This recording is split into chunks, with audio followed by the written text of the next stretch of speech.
ഇതിനു പിന്നിൽ ആസൂത്രിതമായ ഒരു നീക്കമുണ്ടെന്ന് എനിക്ക് തോന്നി. അതുകൊണ്ട് മാധവനെ മുൻനിർത്തി ഒരു കളി കളിക്കാൻ ഞാൻ തീരുമാനിച്ചു. കറണ്ട് പോയ നേരത്ത് കൃഷ്ണകുമാറിനെ കൊലപ്പെടുത്തിയത് ഞാനായിരുന്നു. എന്റെ സുഹൃത്തുക്കൾ പോലും അറിയാതെ ഞാനത് ചെയ്തു. പിന്നെ എന്റെ അടുത്ത ലക്ഷ്യം ജസ്റ്റിസ് രാഘവമേനോനായിരുന്നു. പോലീസിനെ വെട്ടിച്ച് ഞങ്ങൾ അന്ന് നേരെ പോയത് ജസ്റ്റിസിന്റെ വീട്ടിലേക്കായിരുന്നു. നമ്മൾ മൂന്നുപേരും ഒരുമിച്ച് കണ്ടു കഴിഞ്ഞാൽ ജഡ്ജി ചിലപ്പോൾ ബഹളം വെച്ചാലോ. അതുകൊണ്ട് നിങ്ങൾ ഇവിടെ നിൽക്കുക. ഞാൻ എങ്ങനെയും പോയി കാര്യങ്ങൾ ധരിപ്പിച്ച് നിങ്ങളെ വിളിക്കാം. അതിനിടയിൽ പോലീസ് എങ്ങാനും വന്നാൽ മാറി നിൽക്കണം.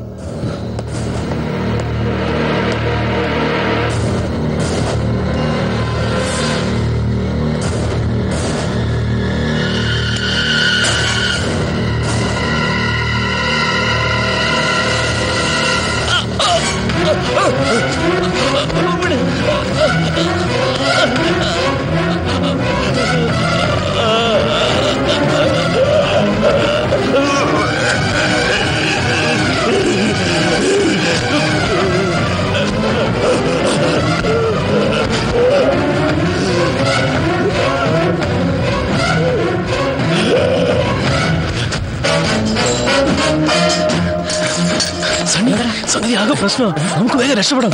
ജഡ്ജി ആരോ കൊലപ്പെടുത്തിയിട്ടിരിക്കുന്നു. പറയൂ, എന്തിനു വേണ്ടി നീ അത് ചെയ്തേ? എന്റെ ചെറുപ്പത്തിൽ തന്നെ അച്ഛൻ ഒരു ആക്സിഡന്റിൽ പെട്ട് മരിച്ചു. അച്ഛന്റെ മരണം ശരിക്കും പറഞ്ഞ കുടുംബത്തെ മൊത്തം തളർത്തി കളഞ്ഞു. എങ്കിലും ഞങ്ങൾ പിടിച്ചു നിന്നു. പക്ഷെ വിധി ഞങ്ങളെ നിഴല് പോലെ തന്നെ പിന്തുടർന്നു. 10ാം ക്ലാസ് പരീക്ഷ കഴിഞ്ഞ സമയത്തായിരുന്നു ഒരു ടൈഫോയിഡ് വന്ന് എന്നെ ഹോസ്പിറ്റലൈസ് ചെയ്തത്.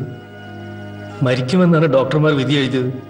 ഭാഗ്യമോ നിർഭാഗ്യമോ എന്നറിയില്ല, ഞാൻ മരണത്തിൽ നിന്ന് രക്ഷപ്പെട്ടു.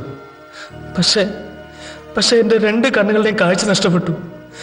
പിന്നീട് പല ചികിത്സകളും നടത്തിയെങ്കിലും ഒരു അന്ധനായി ജീവിക്കാനായിരുന്നു എൻ്റെ വിധി. സാമ്പത്തികമായി ഞങ്ങൾ ഒരുപാട് തകർന്ന സമയം. പാടാൻ കഴിവുണ്ടായിരുന്ന എന്നെ സംഗീതം പഠിപ്പിച്ചിരുന്ന മാസ്റ്റർ തന്നെ ഒരു ഗാനമേള ട്രൂപ്പിൽ ചേർത്തു. അതോടുകൂടി ഞാൻ പല സ്ഥലങ്ങളിലും അവർക്കൊപ്പം പാടാൻ പോകാൻ തുടങ്ങി.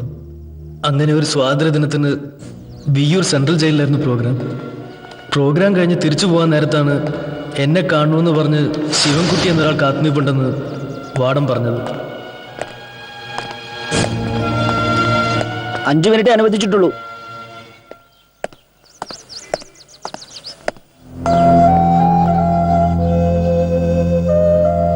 ഞാൻ ശിവൻകുട്ടി ചെയ്യാത്ത തെറ്റിന് വിശ്വസിച്ചവർ തന്നെ ചതിച്ചുകൊണ്ട് ഒരിക്കൽ തന്നെ ശിക്ഷ അനുഭവിക്കുന്നു.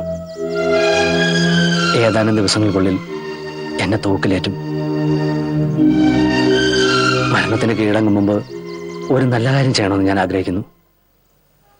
മരണശേഷം എന്റെ കണ്ണുകൾ ഞാൻ നിനക്ക് തരട്ടെ.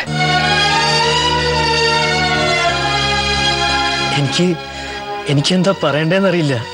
കാരണം നിങ്ങളുടെ ജീവനേക്കാൾ വലുതൊന്നല്ല എൻ്റെ കാഴ്ച. പക്ഷേ അറിയാം, ഒരു കാലത്ത് ലോകം മുഴുവൻ നോക്കി കാണുകയും പിന്നൊരു സുപ്രഭാതത്തിൽ കാഴ്ച നഷ്ടപ്പെടുമ്പോഴും ഉണ്ടാകുന്ന വേദന അതെനിക്ക് മനസ്സിലാവും.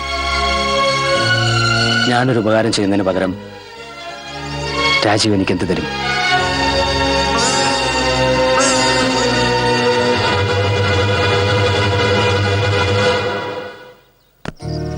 ഒരു കൊച്ചു പെൺകുട്ടി അതിക്രൂരമായി പീഡിപ്പിച്ച് കൊലപ്പെടുത്തുകയും പിന്നീട് ബുദ്ധിപൂർവ്വം ആ കൊലക്കുറ്റം തന്റെ പേരിലാക്കി തനിക്ക് വധശിക്ഷയും വാങ്ങിത്തന്ന 3 മാന്യന്മാരുടെ ജീവനായിരുന്നു അന്ന് ശിവൻകുട്ടി എന്നോട് പ്രതിഫലമായി ആവശ്യപ്പെട്ടത്. വീണ്ടും ലോകം കാണാനുള്ള ആർത്തി കൊണ്ടൊന്നല്ല ഞാൻ ആ ദൗത്യം ഏറ്റെടുത്തത്. നിസ്സഹായനായ ശിവൻകുട്ടിക്ക് വേണ്ടി, അയാളുടെ തകർന്നുപോയ കുടുംബത്തിന് വേണ്ടി ഞാൻ അത് ഏറ്റെടുത്തു. അതുമാത്രമായിരുന്നു ചിറ്റേത്ത് തറവാട്ടിലെ സത്യസന്ധനായ പോലീസ് ഓഫീസർ ഈശ്വര വാര്യരുടെ മകൻ രാജീവ് വാര്യരുടെ ഉദ്ദേശം. അന്ന് രാത്രിയിൽ ആരും അറിയാതെ പോയ മറ്റൊരു സംഭവം കൂടി ഉണ്ടായിരുന്നു. കൊല്ലപ്പെട്ട കൃഷ്ണകുമാറും രാഘവമേനോനും ഇപ്പോൾ നീ തേടി നടക്കുന്ന ആർക്കെയും ചേർന്ന് ഒരു കൊച്ചു പെൺകുട്ടിയോട് നടത്തിയ ക്രൂരത കണ്ട് സഹിക്കാൻ കഴിയാതെ ശിവൻകുട്ടി വിളിച്ചു പറഞ്ഞത് ഈശ്വര വാര്യർ എന്ന പോലീസ് ഓഫീസറോടായിരുന്നു. അദ്ദേഹം ആ സംഭവം റിപ്പോർട്ട് ചെയ്യുന്ന കണ്ടപ്പോൾ ഈശ്വര വാര്യര്, അതായത് നിന്റെ അച്ഛൻ ഇല്ലാതാക്കുകയും ആ കൊലപാതകം പോലീസ് രേഖകളിലും മാധ്യമങ്ങളിലും ഒരു സാധാരണ ആക്സിഡന്റ് ആക്കി വരുത്തി തീർക്കുകയും പിന്നീട് തങ്ങളെ ഒറ്റുകൊടുത്ത ശിവൻകുട്ടിയെ തന്നെ ആ കേസിൽ പ്രതിയാക്കി രക്ഷപ്പെടുകയും ചെയ്ത 3 ബുദ്ധിരാക്ഷസന്മാരുടെ ഞെട്ടിപ്പിക്കുന്ന കഥ. ഇതെല്ലാം ശിവൻകുട്ടി സ്വന്തം ഭാര്യയോട് മാത്രമല്ല നിന്നോടും പറഞ്ഞിരുന്നു. അതല്ലേ അതിന്റെ ശരി? ശരിയാണ് സാർ, അറിഞ്ഞതെല്ലാം ശരിയാണ്. എന്റെ അച്ഛനെ കൊലപ്പെടുത്താൻ കൂട്ടുന്ന 2 പേരെ ഞാൻ കൊന്നു. പക്ഷെ ആർക്കെ, അവനാണ് യഥാർത്ഥ കൊലയാളി. കൊല്ലും ഞാൻ അവനെ. സാറിനെ തടയരുത്.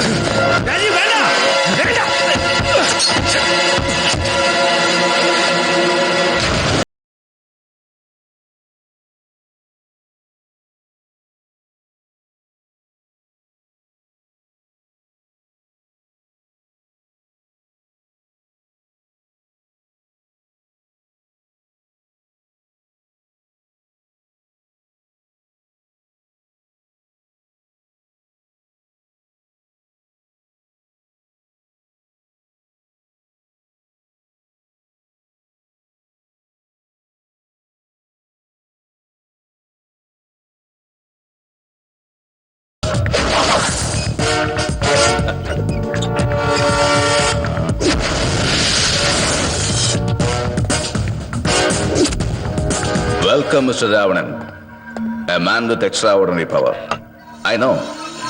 ചെറുപ്പത്തിന്റെ ചോരത്തിളപ്പിൽ ഏത് കൊലകൊമ്പന്റെ വീട്ടിലും ചങ്കുറപ്പോടെ കയറി വരാൻ ധൈര്യമുള്ള വർഗീസ് എന്ന നസ്രാണി പയ്യനെ കുറിച്ച് നേരത്തെ തന്നെ കേട്ടിരുന്നു. ഏത് ഭൂമി മലയാളത്തിൽ ഒളിച്ചു പോയാലും എന്നെയും തേടി വർഗീസ് വരുമെന്ന് തഞ്ചാവൂർ ചെന്നപ്പോ ശാസ്ത്രികൾ പറഞ്ഞു. തന്റെ ഈ വരവിന്റെ ഉദ്ദേശം തന്നെക്കാളും നന്നായി എനിക്കറിയാം. അതാണ് ഈ ആർക്കയുടെ 6th സെൻസ്. ഹേ രാവണ, നിന്റെ 10 തലയേക്കാളും ഇരട്ടി കൈകളാണ് ഈ ഒരു ആയുസ് കൊണ്ട് ഞാൻ നേടിയെടുത്തിട്ടുള്ളത്. അതുകൊണ്ട് വന്ന വഴി തന്നെ തിരിച്ചു പോകുന്നതാണ് നിനക്ക് നല്ലത്. അറിഞ്ഞുകൊണ്ട് മരണത്തിലേക്ക് നടന്നു കയറരുത്. അറിയാം, നല്ലതുപോലെ അറിയാം. ഒരു കാലത്ത് ഡിപ്പാർട്ട്മെന്റ് DGP വരെ പറപ്പിച്ചിരുന്ന DYSP. ഇന്ത്യൻ ശിക്ഷാ നിയമത്തിൽ തെളിവുകളില്ലാത്ത കുറ്റത്തിന് എന്ത് ശിക്ഷയാണ് മിസ്റ്റർ വർഗീസ് ആന്റണി? തെളിവുകൾ ഉണ്ടാർക്കെ വിത്ത് സോളിഡ് പ്രൂഫ്. രാജീവ് എവിടെ? നാക്കർ,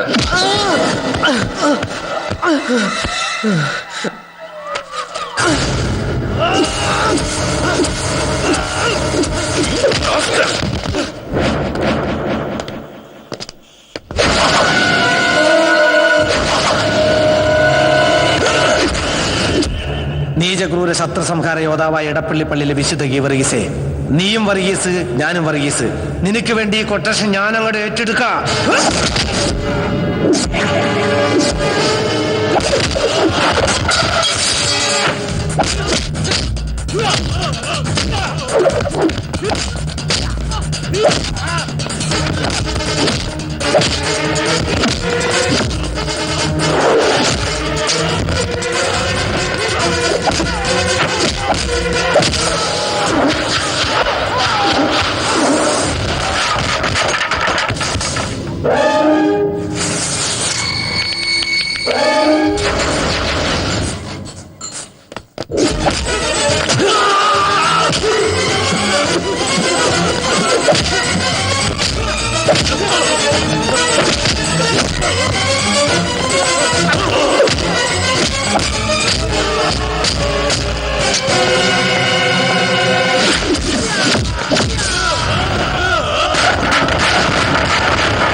ബോർഡെന്ന വാക്കിന്റെ സൃഷ്ടി സ്ഥിതി സംഹാരം എന്ന അർത്ഥം കൂടി നീ അറിഞ്ഞിരിക്കണം.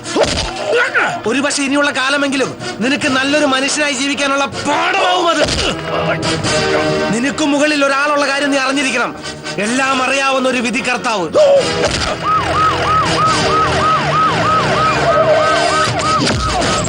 ജോലി ഉണ്ടാക്കി സാറേ, അവനെ നമ്മുടെ കുടുംബ വീട്ടിലോട്ട് കൊണ്ടുപോട്ടോ. അതല്ലേ എന്റെ ശരി. കൊണ്ടുപോ സാറേ. ഞാൻ താമസിച്ചില്ലല്ലേ. നേരത്തെ ഏറി വന്നോട്ടോ. വല്ല ഇടിയും മാറിക്കൊണ്ട് മണ്ട കലയിൽ പോലും ഒന്ന് പ്യാടിച്ചിട്ടാണ് മനഃപൂർവ്വം താമസിച്ചത്. എന്നില്ലേ സാറേ, സാറിന്റെ രാവണ എഫക്റ്റിനെ കുറിച്ച് ആളുകൾ ഓരോന്ന് പറയുന്നത് ശരിയെന്നേ. അതിസുന്ദരനൊന്ന് കണ്ടാൽ കൊള്ളാവുന്നുണ്ട്. വേണ്ട സുന്ദര, അത് ഇത്തിരി റിസ്ക്. ഒരു നല്ല കാര്യത്തിന് ഇള്ളുള്ള റിസ്ക് എടുക്കണം. നല്ല ഇല്ലേ സാറേ?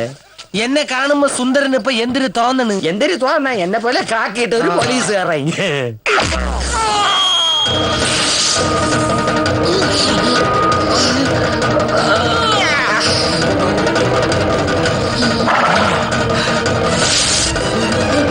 ഇപ്പൊ എങ്ങനെ ഇരിക്കുന്നു? തങ്കി സാക്ഷാ രാവണൻ തന്നെ. അതാണ് പറഞ്ഞ, കിട്ടേണ്ടത് കിട്ടേണ്ട സമയത്ത് കിട്ടുമ്പോൾ കാണേണ്ടത് കാണേണ്ട സമയത്ത് കാണും. അതല്ലേ സുന്ദര അതിന്റെ ഒരു ശരി. എന്റെ വേളാങ്കണ്ണി അമ്മച്ചി, അതാണ് ശരി. അതാണ്.